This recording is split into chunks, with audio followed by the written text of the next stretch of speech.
Welcome to This Explainer. Look, today we're going to completely validate all those past financial frustrations you had. You know the drill, right? You sit down, you fire up a new spreadsheet, you're feeling super motivated, and then your shiny new budget works flawlessly for what, exactly 2 weeks?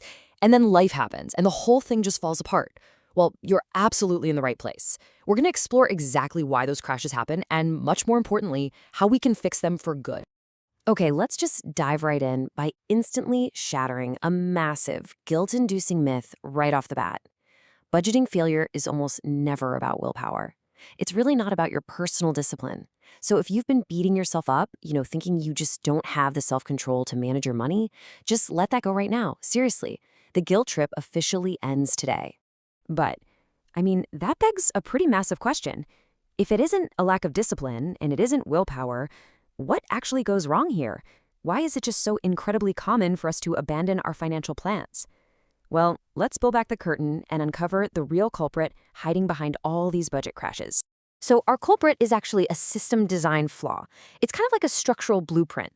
Think about it, just like a successful project requires really clearly defined parameters, right? Like knowing its niche and audience. Your finances require a properly designed framework, too. If your budget is failing, you don't have a personal flaw. You have a structural flaw in the parameters you set up. Basically, you built a system that was, well, destined to break. So how do we rebuild it? Today, we're going to systematically patch and upgrade 5 specific design failures.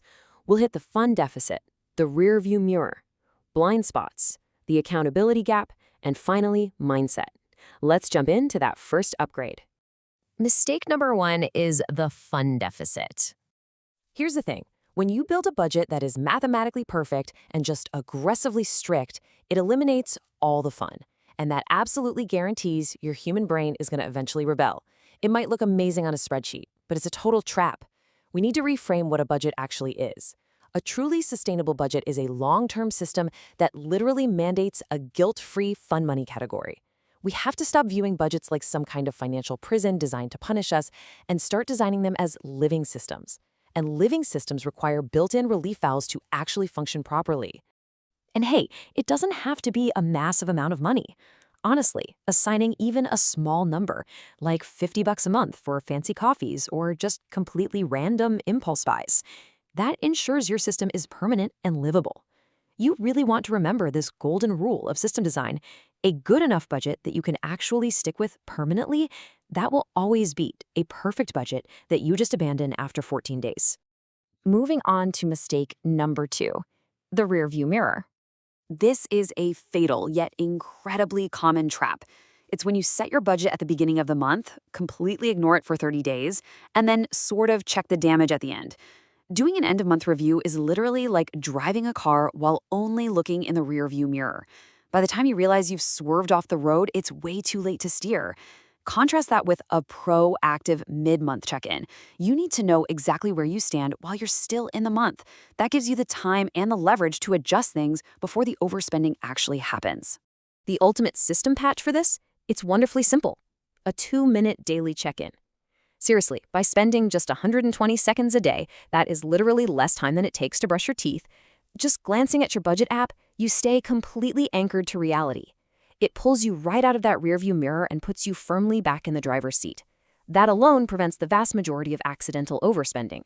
All right, let's look at mistake number 3, blind spots. We often budget perfectly for all our standard monthly bills, rent, groceries, the electric bill, but we completely forget that we have an actual life filled with irregular expenses. I'm talking about things like car registration, holidays, or those annual insurance premiums. These aren't surprises. We know they're coming. But because they aren't strictly a monthly bill, they become blind spots that totally blow up our monthly systems. The fix here is just simple math. You take those annual expenses, divide the total cost by 12, and set that specific amount aside every single month. When you do this, you get the absolute relief of never being surprised again. The money is just sitting there, ready and waiting, when that big annual bill finally arrives. Which brings us to mistake number 4, the accountability gap. Look, we often treat money as this taboo, secret topic, and keeping it a secret makes running any behavioral system dramatically harder than it needs to be. You've got to bridge that gap. Share your goals. Bring in a partner, a trusted friend, or, hey, even an anonymous online personal finance community. Honestly, the social element of accountability is hands down one of the single most underrated tools in personal finance. Just knowing that someone else is aware of what you're trying to achieve, that gives your system the extra structural integrity it really needs when temptation inevitably strikes. And finally, mistake number 5, mindset. This is literally where perfectly good budgeting frameworks go to die. We misinterpret a bad month, a month where you just went way over budget, as this catastrophic failure of ourselves as human beings. But I need you to remember this. 1 month over budget is not failure. It's data. If you go over budget, it actually just means your system ran into an unexpected variable. That's it. Looking at it this way empowers you to stop feeling so guilty and start asking analytical questions instead, like what exactly went wrong here? Was it a blind spot? Was it a fund deficit? And how do we patch the system to prevent it from happening again next month? The ultimate fix is treating your personal budget like a thriving business that continuously iterates. You review the data, you learn from the anomaly, you improve the system by making adjustments, and you repeat the process. You never just quit, you just keep upgrading the software. I want to leave you with this final, incredibly powerful thought to wrap up our explainer today.